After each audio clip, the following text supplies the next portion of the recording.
संसद में शाह का यूपीए पर प्रहार, सत्ता और विपक्ष आर पार। यूपीए सरकार को घेरते रहे शाह और बगल में बैठे मुस्कुराते रहे सिंधिया। 3 साल पहले यूपीए सरकार का हिस्सा हुआ करते थे सिंधिया। लोकसभा में अमित शाह ने विपक्ष को जमकर घेरा।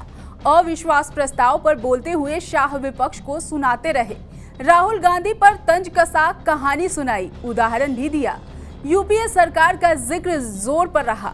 वहीं पीएम मोदी के नेतृत्व वाली सरकार का बात बात में बखान था। इन सब के बीच उसी संसद में केंद्रीय मंत्री ज्योतिरादित्य सिंधिया बगल में बैठे मुस्कुराते रहे।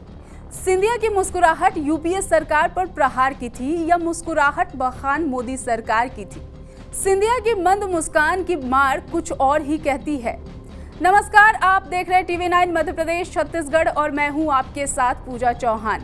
लोकसभा में अमित शाह ने विपक्ष को जमकर घेरा। अविश्वास प्रस्ताव पर बोलते हुए शाह विपक्ष पर वाणी प्रहार करते रहे। राहुल गांधी पर तंज कसते हुए शाह ने कहा कि इस सदन में एक ऐसा नेता है जिन्हें 13 बार लॉन्च किया और वो 13 बार ही फेल हुए हैं। शाह ने कहानी सुनाई, कहा कि एक गरीब माँ बुंदेलखंड की थी, कलावती नाम था। वे उनके घर खाने गए, गरीबी का वर्णन किया, वेदना को यहाँ बताया। सरकार 6 साल चली, वो कलावती का क्या किया? उस कलावती को घर, बिजली, शौचालय, अनाज देने का काम मोदी सरकार ने किया। मोदी सरकार का बखान करते हुए शाह ने कहा कि 60 करोड़ गरीबों के जीवन में नई आशा का संचार अगर किसी ने किया है तो वो मोदी सरकार ने किया है। इस सदन में एक ऐसे नेता है जिनको आज तक 13 बार राजनीति में लॉन्च किया गया है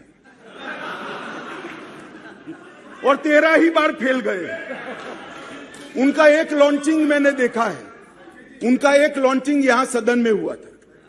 एक गरीब मां कलावती या ऐसा कुछ नाम,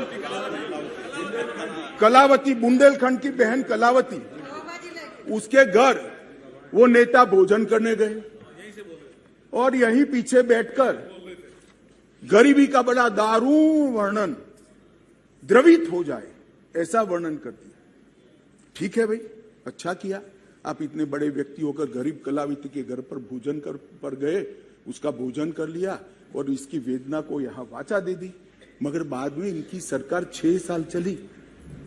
मैं पूछना चाहता हूं, वो कलावती का क्या करा?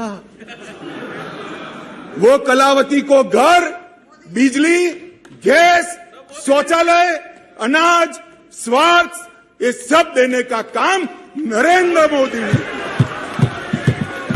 इसलिए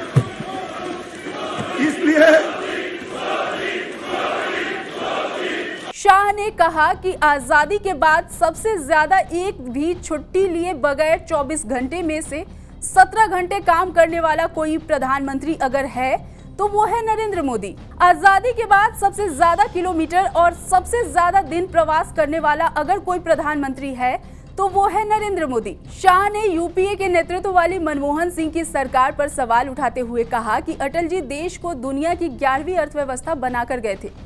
6 साल में 15वें से 11वें तक लाए। फिर एक अर्थशास्त्री आए, वे 11वें से 12वें तक ले गए। फिर मोदी जी आए, वे 11वें से 5वें नंबर पर ला चुके हैं। मुझे भरोसा है कि एक बार फिर मोदी जी प्रधानमंत्री बनेंगे और 2027 तक भारत दुनिया की तीसरी सबसे बड़ी अर्थव्यवस्था बनेगा। इन सब के बीच केंद्रीय मंत्री ज्योतिरादित्य सिंधिया बगल में बैठकर मुस्कुराते रहे। शाह का एक बयान सिंधिया की मुस्कान कुछ बयां कर रही थी। जाहिर है ज्योतिरादित्य सिंधिया लगभग 3 साल पहले यूपीए सरकार का हिस्सा हुआ करते थे। उसी यूपीए सरकार में हुआ करते थे जिस यूपीए सरकार पर शाह भाषण दे रहे थे। सिंधिया की मुस्कान मोदी सरकार के बखान की थी या यूपीए सरकार पर प्रहार की थी? ये सवाल सिंधिया को लेकर अधूरे हैं। सिंधिया की ये मुस्कान बहुत कुछ कहती है। फिलहाल इस वीडियो में इतना ही। मध्य प्रदेश और छत्तीसगढ़ से जुड़ी तमाम बड़ी खबरों के लिए देखते रहिए TV9 मध्य प्रदेश छत्तीसगढ़। शुक्रिया।